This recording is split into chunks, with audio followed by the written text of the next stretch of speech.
আসসালামু আলাইকুম। এই দেখেন ঘুঘু পাখির পায়রা এবং পায়রি কিভাবে চিনবেন সেটা আমি বলে দিতেছি, শুনে যান।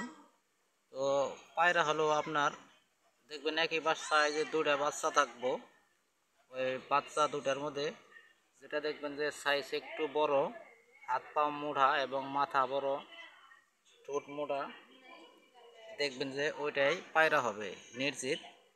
এই সাইজে একদম বড় হবে এবং নেজ বা ব্যাক দিকেই গার্গর বা পাখা সব দিকেই বড় হবে এক সাইজ, ওইটা হলো পায়রা।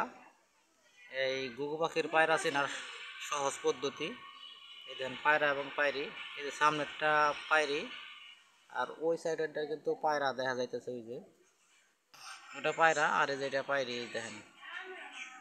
তো অল্পতে আপনারা চিনতে পারবেন পায়রা এবং পায়রি।